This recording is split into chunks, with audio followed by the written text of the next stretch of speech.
I'm just going to kick back. I'm going to try and be calm. Get your forks. Get your knives.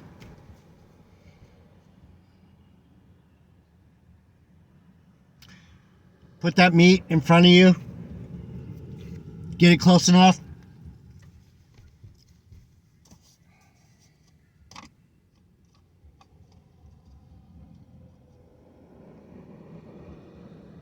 Good morning, good afternoon, good evening. Hey!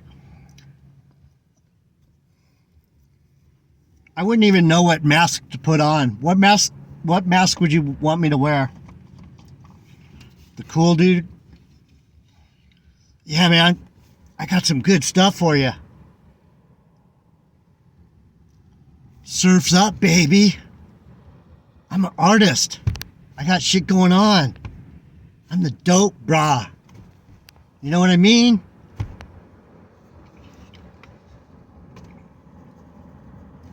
Or should I do the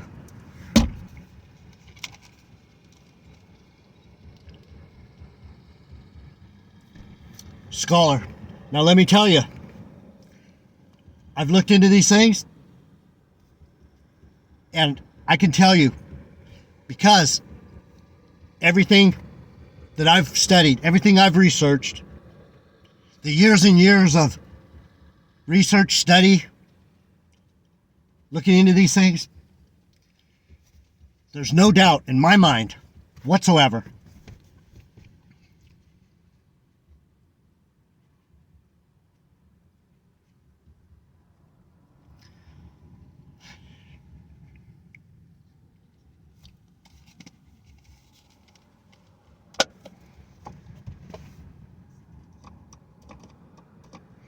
I don't know. I don't even think of masks. I don't even know. How many masks are there?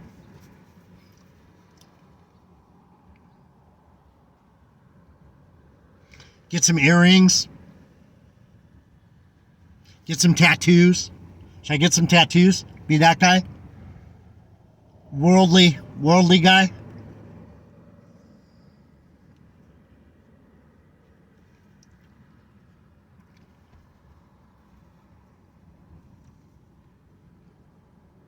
Earrings.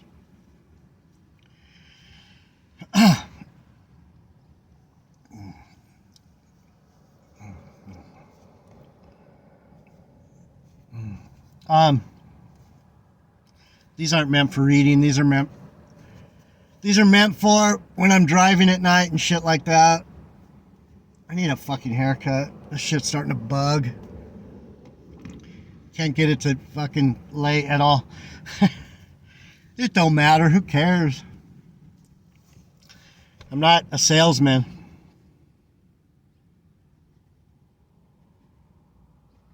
So I'm going to finish, I was going to stop today. Stop it, JD Nija. Stop it.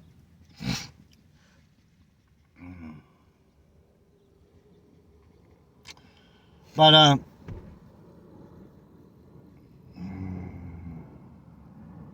we were talking about this authority that I have to offer you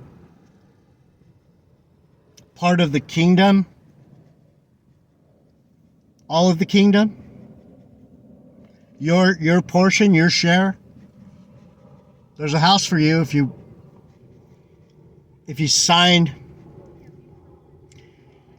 You sign up and you get in the covenant. You make a promise. He made promises to you. You gotta answer those promises. You gotta say yes, yes. I understand, yes.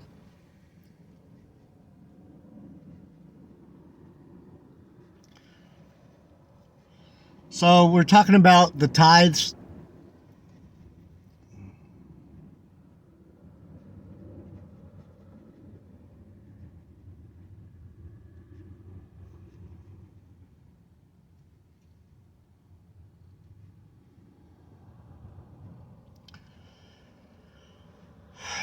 Why would you love me? Why should you love me? How could you love me? How could you trust me? How can you believe me? How can you? You can't deceive me. So anyway, I'm shaken. I'm full of the Spirit. I'm trying to relax and give you this last part of this message and have it make sense and not yell at you. Get your napkin ready. Get your fork, your knife. Let's cut off a little piece of meat so I can go about my business. Because I looked down and I saw what Malachi was saying here, and I think I'm almost to the end of the book. I'll just read it to you. I think you understand what I'm saying. I'll let Malachi say it, finish it.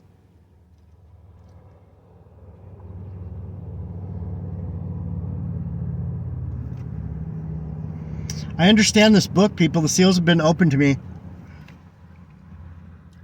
And I have something for you. How can I help you?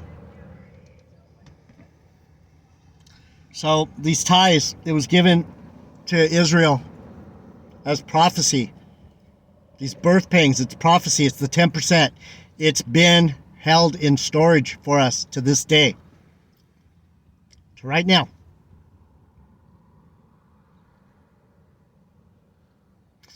I have the authority to offer the contracts. You just have to get your right hand and sign.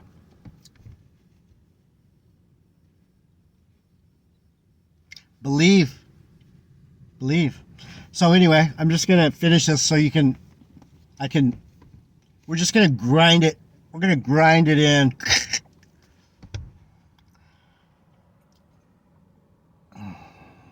And all nations.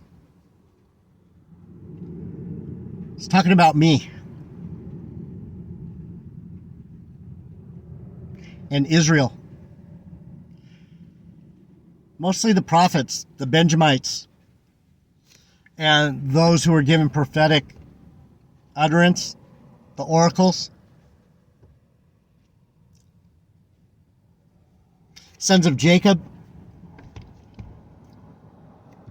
especially those that came out of Rachel, because she is the woman in travail. She's the one that gave birth to Benjamin, the prophet. Said it 100 times. I don't know how many times I have to say it. But anyway, let's just read it. And all nations shall call you blessed, for you shall be a delightsome land, said the Lord of hosts. Your words have been stout against me, said the Lord, yet you say, what have we spoken so much against you? You have said, it is vain to serve God. And what profit is it that we have kept this ordinance and that we have walked mournfully before the Lord of hosts?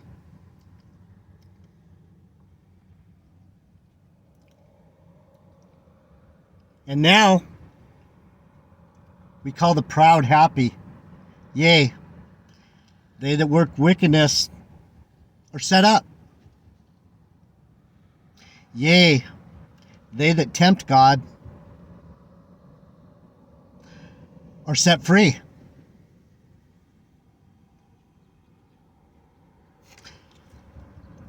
Then they that feared the Lord spoke often one to another. And the Lord listened and heard it.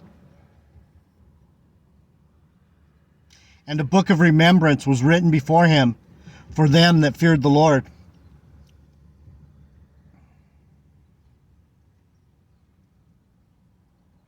And that thought meditated upon his name.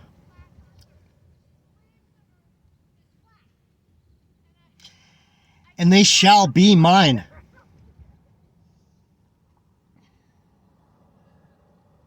Said the Lord of hosts. In that day, when I make up my jewels, and I will spare them, as a man spares his own son that serves him.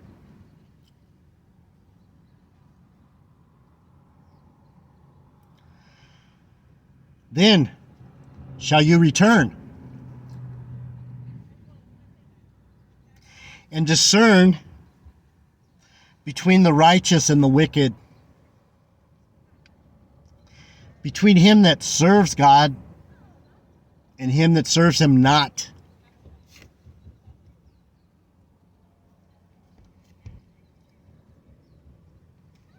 Chapter 4, Malachi, verse 1. For behold, the day comes that shall burn as an oven, and all the proud, yea, all that do wickedly, shall be stubble. And the day that cometh shall burn them up, said the Lord of hosts, that it shall leave them neither root nor branch.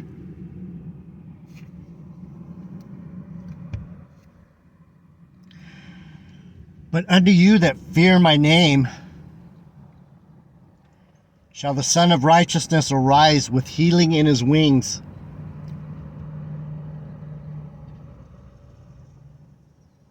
And you shall go forth and grow up as calves of the stall.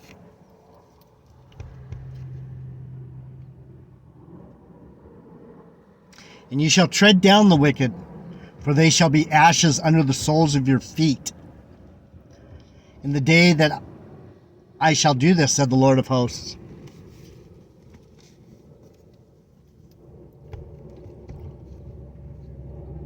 Lord of hosts, the Lord of armies.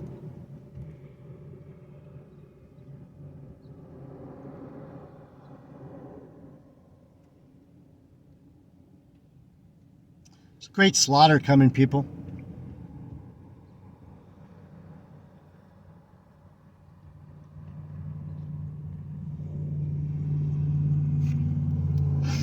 I have a contract you could sign and get out of it. All you have to do is believe.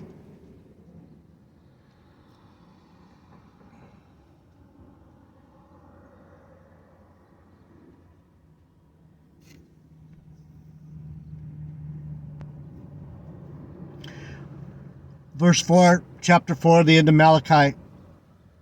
Remember the law of Moses. Remember ye the law of Moses, my servant, which I commanded unto him in Horeb, for all Israel, with statutes and judgments. Behold, I will send you Elijah the prophet before the coming of the great and dreadful day of the Lord. And he shall turn the hearts of the fathers to the children, and the hearts of the children to their fathers, lest I come and smite the earth with a curse.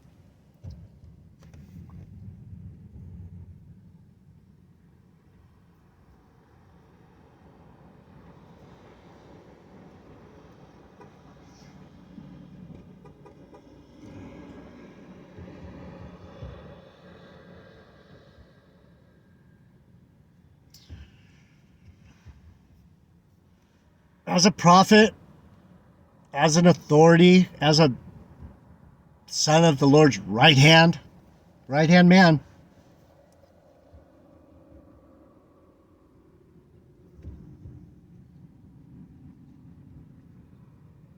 I come in the name of the Lord Jesus Christ. I come in the name of the Most High, the unspeakable Tetragrammaton, the Yahweh Vave, Yahweh.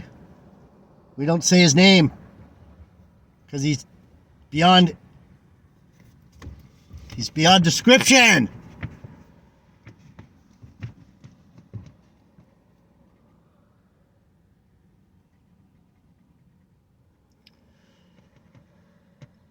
Who's Elijah? That's John the Baptist. John the Baptist baptizes you. You're born again. You're born of the Spirit, not the flesh. You're not Joseph's sperm, baby. No, you're not.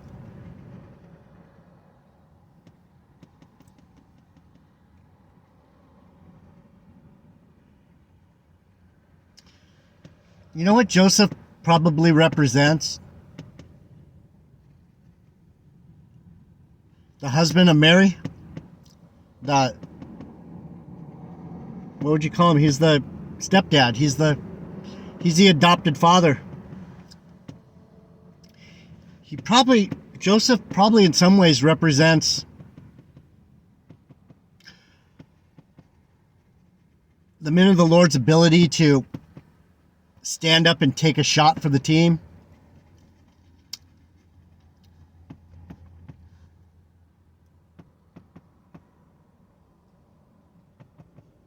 I'm not going to go into that. I don't know.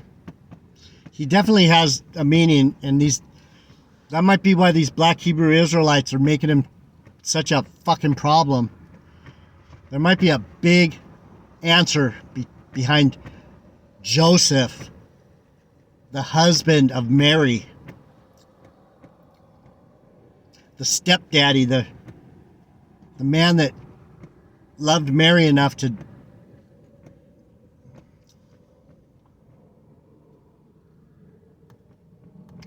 step into this contract, this story, this family. He bought in.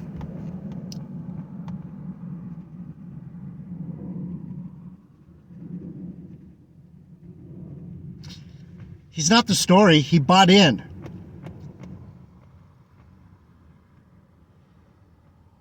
He made Mary his possession.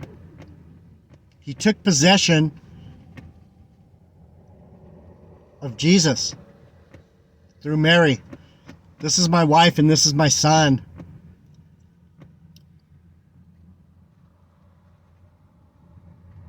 It's like me loving you. You're my brothers and sisters. You weren't born of sperm. You're my brothers and sisters in the spirit. That's why GMS needs to be fucking put out. They're not right. They're fucked up. I don't even know how vicious. I don't even know how someone became that vicious. And that wrong. And that deceived. It's painful. It's beyond painful. So let me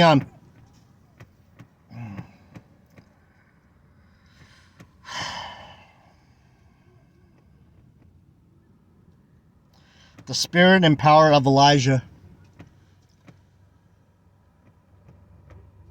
What am I doing here? I'm trying to baptize you in the spirit. Get you out of the carnal. You need to be born again, people.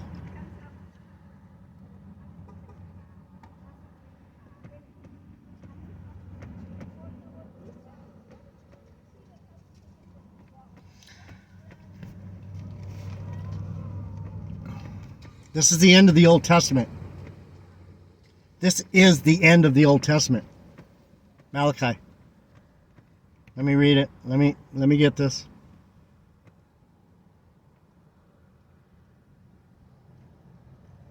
Do I need your money? Do I need your tithe? Do I need your money? God don't need your money.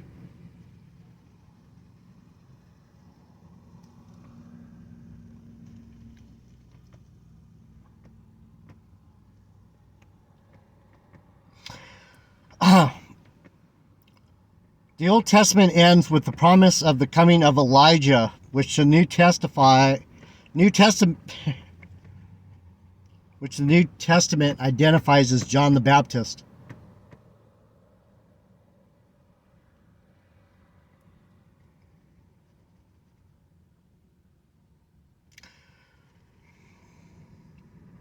John's own disclaimer, John 1:21, was simply a denial that he was literally Elijah. He was literally Elijah. He was the regeneration of Elijah, people. Reincarnation.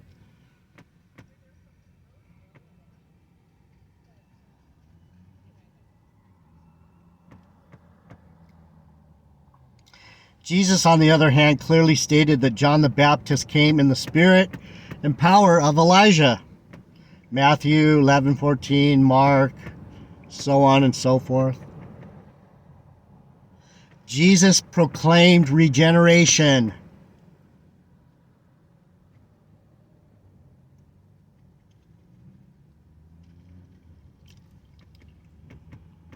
Malachi's promise is quoted by the angel in Luke. as referring to the ministry of John the Baptist as the forerunner of the Messiah. So what spirit am I coming in?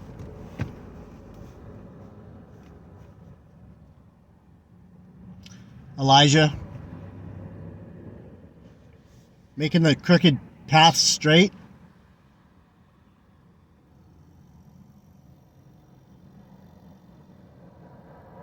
Bringing the fathers and the children back together? Our family is coming back together whether you like it or not. It is going to happen.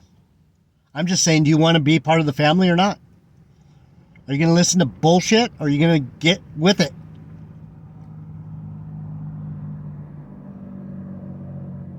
Therefore, the Old Testament ends in anticipation of the coming of the Messiah and his profitable. Why tithes?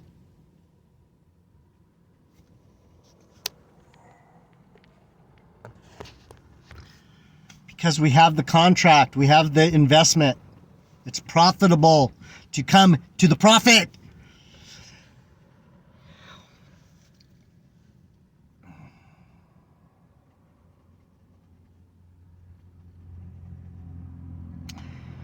The prophetic forerunner, John the Baptist, who appears in the likeness of Elijah. The Old Testament begins with creation and ends with the threat of a divine curse,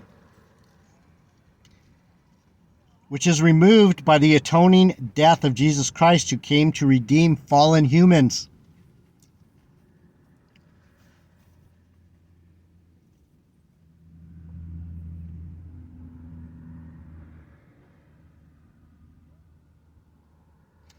When these fucking knucklebrains, these boneheaded freaks of nature, these devils, these beasts of the field, they don't realize they are the fallen angels. We're all fallen angels, people. We don't belong here. If you think you belong here, if you're calling me a fallen angel, but you're not, you're deceived. You think you're something. You ain't shit until you're a fallen angel. You know where home is, and you know where home is not. This ain't my fucking home.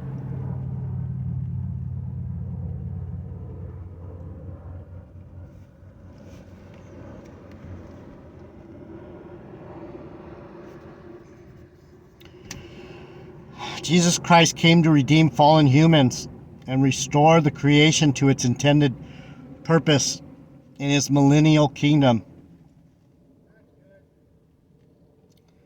Thus, the Old Testament remains incomplete, awaiting the arrival of the promised one.